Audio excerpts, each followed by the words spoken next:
Hi everybody, welcome to the School PT course. In this section, we'll briefly go over what School PT is and a little of what we do. There may be certain things that we mention in this video that you may not be familiar with, but we will go over everything in more detail in consequent videos. We just want to give you an introductory overview so you can slowly become familiar with everything involved in the School PT space.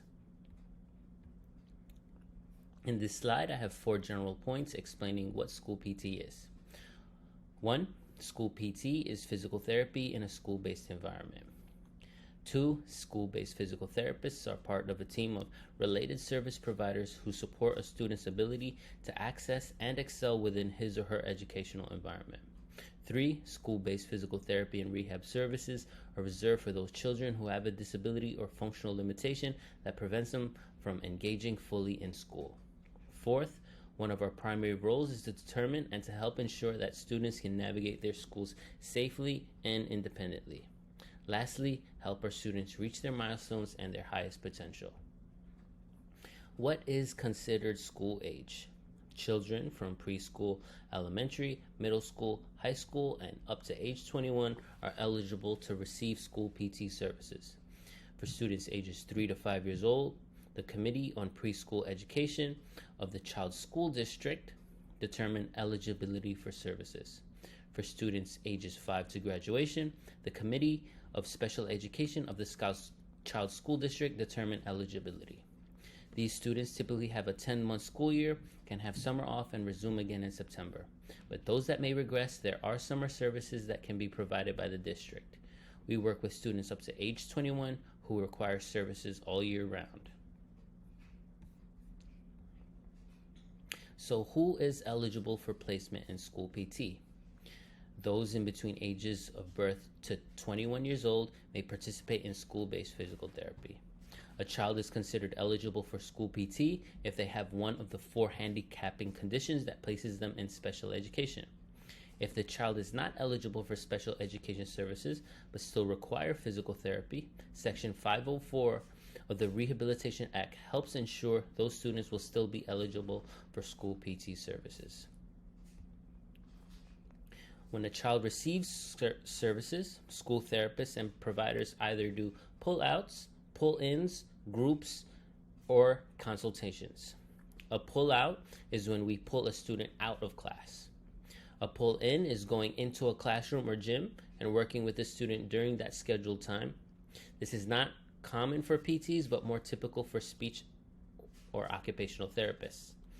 Group sessions is when we're able to pull out 2 or more students at a time. Consultations are meetings with the student or teacher, typically once or twice a month, to discuss status and progress. All these types of services are determined by the Committee of Special Education with the recommendation of the school PT. This slide is an overview of how it looks like to be a school PT. So basically, students are first referred and evaluated for PT services, and if they qualify, they receive a prescribed amount of PT during their school week while in school, and as school PTs, we overlook their progress throughout the entire school year.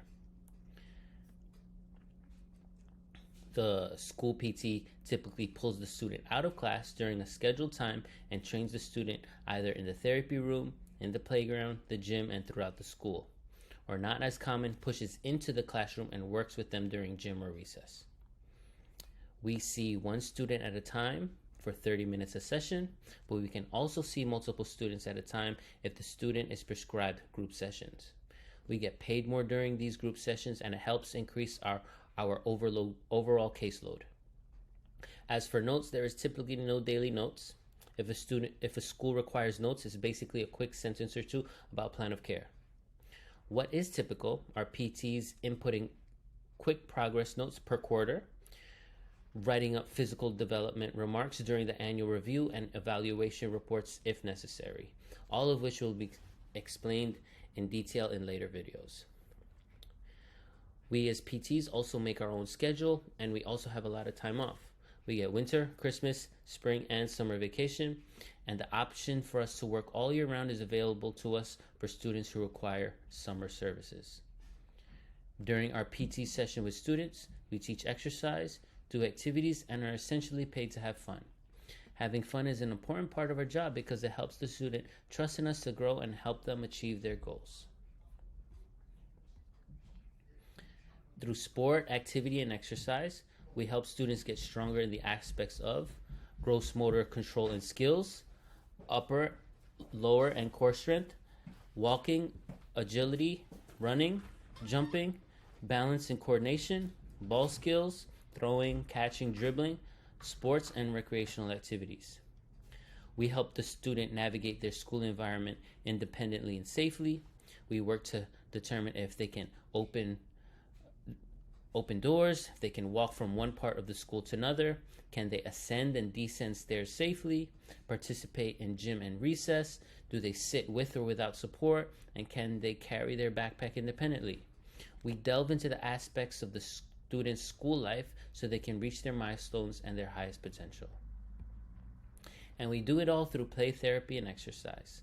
I play different sports with my students. We ride bikes, rollerblade, scooters, and sometimes I forget that I'm supposed to be working and not spending all my time having fun. But that's part of what makes the work so enjoyable and worthwhile, because you know you're making a difference in the lives of your students. So have fun and get as creative as you like when it comes to treatment and exercise to help your students reach their goals. Thank you for your time, and I'll see you in the next video.